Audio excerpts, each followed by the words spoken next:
யாரும் வாட்ஸ்அப்ல அனுப்பிச்சாதீங்க. வாட்ஸ்அப்பில் உள்ளுக்குள்ளே அவேர்னஸ் கொடுக்குறேங்க. இல்லை யாருக்கும் அனுப்பிச்சுதான். யாருக்கு சொல்ல வேண்டாம். ஆமாம் முதல்ல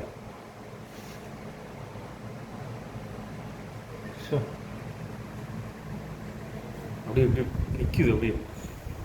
ஆனால் இவர் செக்யூரிட்டி வேற லெவலுக்கு பார்த்தது. அந்த பொட்டிக்கிட்ட பாரு. இங்கே தான் நின்று பார்த்தாரு இல்லையா இந்த இடத்துல. இல்லை இப்போ இவர் இங்கே வரும்போது அந்த பெட்டிக்கு பின்னாடி இருந்திருக்கு. ரைட் இவர் போறாரா அந்த பெட்டி இருக்கு ரைட் சைடு. பெட்டி எல்லாம் இல்லாமல் இருந்திருந்தா தலையெட்டி பாட்டுருக்கோம். பெட்டியெல்லாம் அட்டாக் பண்ண நினைச்சுன்னா அட்டாக் இல்லைண்ணா அதான் பெட்டி இல்லாமல் இருந்தால் ஓப்பனாக இருந்திருக்கும். இல்லை அவர் அன்னைக்கு அதில் அவர் அட்டாக் பண்ணுற மூட் இல்லை அது. அது பார்த்தீங்கன்னா டிஃபென்சிவாகவே இருந்தது. தப்பிச்சு போகிறதுக்கு அது. ஏன்னா அவர் அங்கே போய் நின்று இருக்கும்போது இங்கிருந்து அவர் பார்த்துட்டே இருக்கு.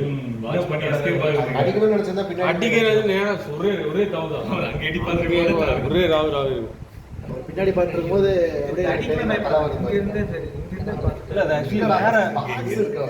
இந்த ஏரியாவில் பாரு தெரியுது இங்க இருக்கு பாரு பாக்குது அவரே பாக்குது. அதான் சரி. இப்போ இவரு ஏதோ வேற ஏதோ நினைச்சிருப்பாரு. அதுதான் அது அவர் வேற இதுன்னு நினைக்கல. அவரு ஏதோ பூனை பெருசா ஏதோ அப்படி நினைச்சு உள்ள எல்லாம் பாக்குறாரு பாருங்க. ஆமாங்க. ஏன்னா அந்த கம்பிக்குள்ள போயிருக்காது. அதுக்குள்ள போயிருக்காது. கம்பிக்குள்ள உள்ள சத்தம் இருக்குதான்னு பாக்குறாரு. உள்ள இல்ல சவுண்ட் ஏதோ உள்ள பாக்குறாரு. க்ளோஸ் ஆனங்காட்டி உள்ள யாராவது இருப்பாங்கன்னு பாக்குறாரு. இல்ல ஃபர்ஸ்ட் சிறுத்தைன்னு நினைக்கல.